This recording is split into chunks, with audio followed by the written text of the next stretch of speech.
नमस्कार। अभिवादन स्वीकार करें आदर्श तिवारी का।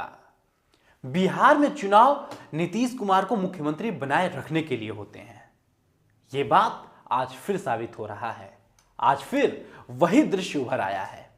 पुरानी भीड़, परिचित चेहरे, पर सत्ता का समीकरण बदला हुआ।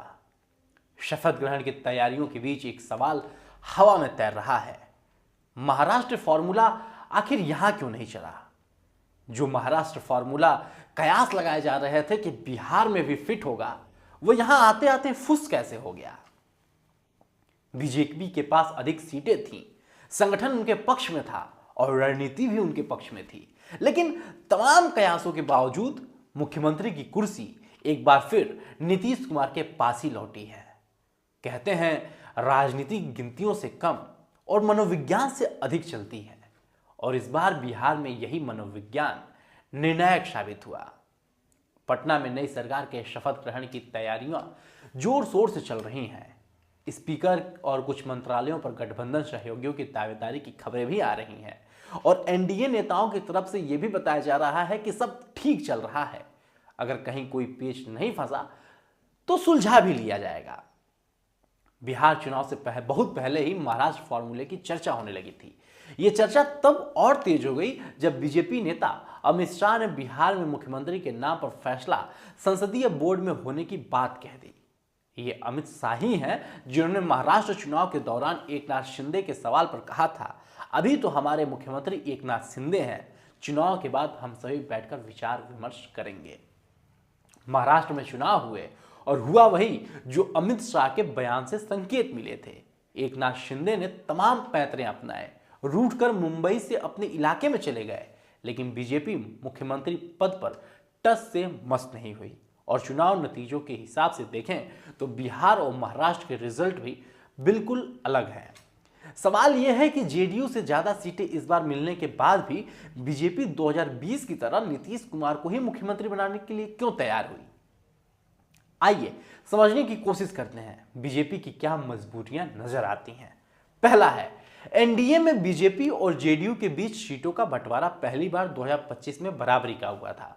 बीजेपी और जेडीयू दोनों ही 101 विधानसभा सीटों पर चुनाव लड़े थे। ठीक पहले 2024 के आम चुनाव में बीजेपी ने अपने पास 17 लोकसभा सीटें रखते हुए जेडीयू को 16 सीटें दी थी। 2020 की बात करें तो जेडीयू मोल भाव करके 115 सीटों पर तैयार हुई और बीजेपी को 110 सीटों पर चुनाव लड़ना पड़ा। 2025 के चुनाव में बड़े भाई और छोटे भाई के समीकरण को खत्म करने की कोशिश की गई। देखें तो सीट शेयरिंग से ही तय हो गया था कि बीजेपी दबदबा बनाए रखने की कोशिश तो करेगी, लेकिन सब कुछ नीतीश कुमार के नेतृत्व में चलेगा, चुनाव से पहले भी और चुनाव के बाद भी। और बीजेपी अब भी अपनी बात पर कायम है। मतलब बीजेपी पहले से ही नीतीश कुमार के प्रति एक राय लेकर चल रही थी। नीतीश कुमार को डिस्टर्ब करके जोखिम न उठाने का फैसला पहले ही हो चुका था, बस सार्वजनिक तौर पर बोलने से बचा जा रहा था। अमित शाह और राजनाथ सिंह सहित दूसरे नेताओं के अलग अलग बयान भी खास स्ट्रेटेजी के तहत सामने आए, ताकि नीतीश कुमार को नापसंद करने वाले भी बीजेपी से नाराज बिल्कुल ना हो। दूसरा, बीजेपी अलग अलग तरीके से अपने वोट बैंक का दायरा बढ़ाने की लगातार कोशिश करती रही है। ओबीसी सीटों में तो बीजेपी पहले ही सेंध लगा चुकी है, लेकिन बिहार में ईबीसी यानी अति पिछड़े वर्ग पर अब भी बीजेपी की खास पकड़ नहीं बन पाई है। ईबीसी पर तो अब भी नीतीश कुमार का ही ज्यादा प्रभाव है, उसमें तो तेजस्वी यादव भी सेंध नहीं लगा पाए, और यह भी बीजेपी के संकोच का एक बड़ा कारण रहा है। तीसरा है, महाराष्ट्र में राजनीतिक समीकरण बीजेपी बनाम महायुति जैसे बना हुआ था, लेकिन बिहार में बीजेपी बनाम नीतीश कुमार ही कायम है।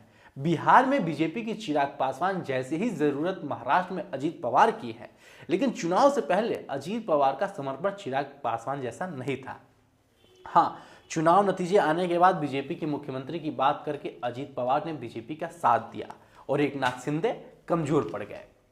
बिहार में हार जीत का अंतर ही भी महाराष्ट्र जैसा नहीं है, जैसे 2020 के विधानसभा चुनाव में देखने को मिला था। जब बीजेपी ने 2020 नीतीश कुमार को नजरअंदाज कर अपना मुख्यमंत्री नहीं बनाया, तो अब कहां सवाल उठता है? बिहार में बीजेपी और जेडीयू के बीच सिर्फ 4 सीटों का फासला है। बीजेपी को 89 सीटें मिली हैं, जबकि जेडीयू को 85। महाराष्ट्र चुनाव में देवेंद्र फडणवीस के नेतृत्व में 132 सीटें जीत ली थी, जबकि एकनाथ शिंदे की पार्टी 57 सीट ही जीत पाई थी। इन नतीजों के बाद शिंदे ने खुद कहा था कि जेपी को इतनी सीटें मिलने के बाद उनकी पार्टी का सीएम बनाया जाना स्वाभाविक है। पांचवा कारण जो हमें समझ में आता है वो है कि बीजेपी के पास बिहार में देवेंद्र फडणवीस जैसा अब तक कोई नेता नहीं मिल पाया है। सम्राट चौधरी भी प्रशांत किशोर के निशाने पर आए थे, लेकिन अमित शाह ने आगे बढ़कर संभाल लिया। चुनाव में विष्णुदेव साय की तरफ बड़ा मौका देने की बात कही थी, लेकिन अब तो यही सुनने में आया है कि सम्राट चौधरी को फिर से डिप्टी सीएम बन रहे हैं।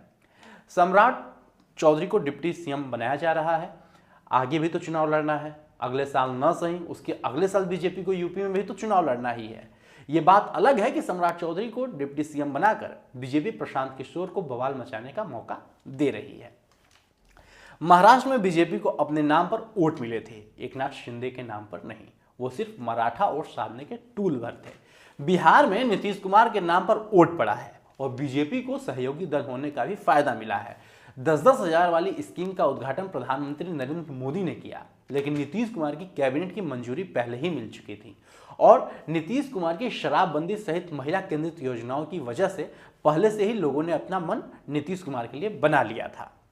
सातवां कारण, नीतीश कुमार को ही मुख्यमंत्री बने रहने के पीछे एक बड़ी वजह यह भी है कि आने वाले विधानसभा चुनाव भी हैं। बीजेपी अपनी छवि नहीं खराब करना चाहती है। अगले साल तमिलनाडु में भी चुनाव होने वाले हैं। अब अगर बीजेपी नीतीश कुमार की जगह अपना मुख्यमंत्री बनाती तो ई पलानीस्वामी गठबंधन से पीछे हट सकते हैं। वो तो पहले से ही कह रहे हैं कि गठबंधन चुनाव जरूर लड़ेगा, लेकिन सरकार तो AIADMK की बनाएगी। कुल मिलाकर देखें तो बीजेपी का यह फैसला दूरगामी लगता है। आखिर भविष्य में लालू राबड़ी शासन के जंगल राज के मुकाबले बीजेपी को नीतीश कुमार के सुशासन की विरासत भी तो अपने नाम करना है। खैर, इन सब से इतर नीतीश कुमार ने एक बार फिर साबित कर दिया है कि बिहार की राजनीति की नब्ज आज भी उनकी हथेली पर टिक कर चलती है। जिस व्यक्ति ने 2 दशक से अधिक समय तक इस राज्य को स्थिरता, संयम और सामंजस्य का पाठ पढ़ाया, वह आज भी उसी शांत स्वभाव से राजनीति की हलचल को साथ लेता है। आज के लिए दीजिए मुझे इजाजत। यदि इस वीडियो को आप YouTube पे देख रहे हैं तो चैनल को अभी सब्सक्राइब करें और Facebook पे देख रहे हैं तो पेज को तुरंत फॉलो करें। धन्यवाद।